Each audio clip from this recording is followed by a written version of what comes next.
initially get into TV after being a realtor? I received a call in, I believe, 2004 from HGTV, and they were looking for people to be involved with Design to Sell. And I thought, okay, whatever, I'm game, it'll be fun. And I went to audition, and there was a million realtors there. I didn't realize it was actually for a role on the show. I thought it was going to be one of those shows where you just walked your clients through the open house, D2D, Once I started auditioning, I realized, wow, this is really for an actual role on the show. And I kept auditioning. I ended up doing a mock show, and then they sent the tapes to Los Angeles to the producers, and I was selected. Wow. I was a contributor on the show. There was a group of us. Monica Peterson was the designer. I was the real estate expert. There was a host, and it just so happened that one of the producers on Design to Sell had been a producer on the Today Show. So from that, I did like a little blurb in Chicago for the Today Show, and they liked me, and then I started going to New York all the time to do the Today Show. Yeah. And then I started doing like CNN, CNBC, Fox. It just kind of snowballed, and then the network called and said, hey, do you want your own show? And I said, sure. I then started doing Hidden Potential.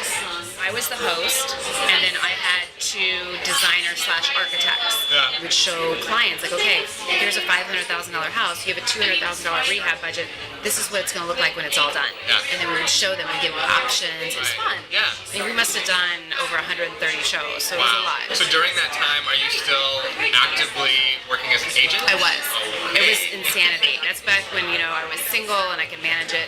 I traveled 50,000 miles a year on a plane. I lived in hotels. I'd come home, pack a bag, and get back on a plane. I visited many cities across the country, but it was such an amazing learning experience. I got to understand other real estate markets, which was, I think, an advantage over a lot of realtors here. You get to understand the dynamics and nuances of other cities. Put a lot of things in perspective. It was great. Moving on to the property investment. When I was about 6 months pregnant with my first son, HGTV decided that Hidden Potential had run its course, which was perfect. I was actually very relieved Double thumbs up. because I was hiding my pregnancy, and they had no idea. When they told me, I'm like, oh, thank goodness, I can take the Spanx off. I was so happy. It was like, it's perfect timing. I want to go have my kids and go on with my life. And 4 years, almost to the day, I got a call from a casting director in Los Angeles, and I said, whoa, pump the brakes. I need to know what this is about because I don't have the capability of going back on the road right now. Yeah. I've got a 2-year-old and a 4-year-old.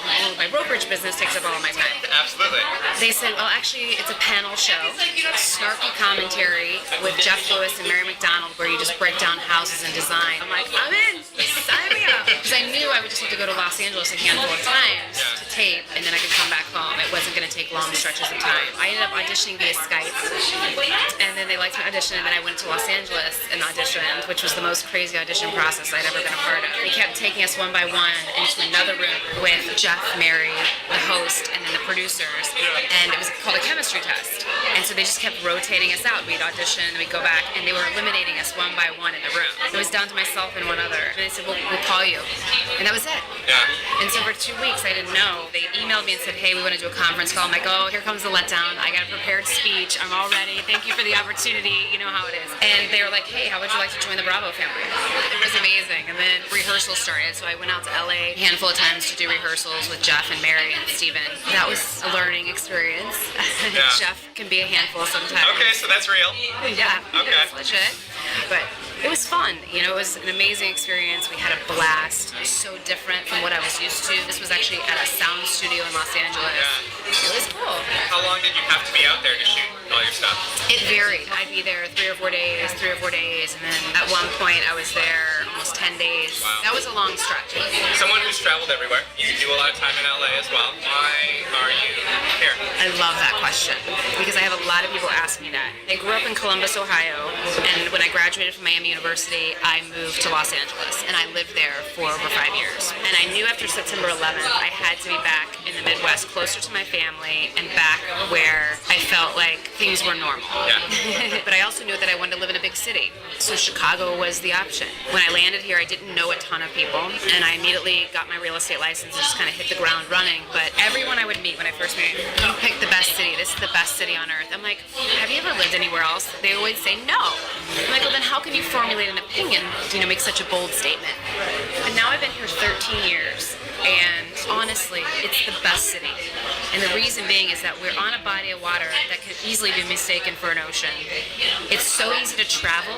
It's a perfect hub going to Europe or to the West Coast. If you live on the West Coast, it's really a pain in the tuchus to get to Europe. And if you live on the East Coast, it's tough to get to the West Coast or Hawaii or Asia. The restaurants are amazing.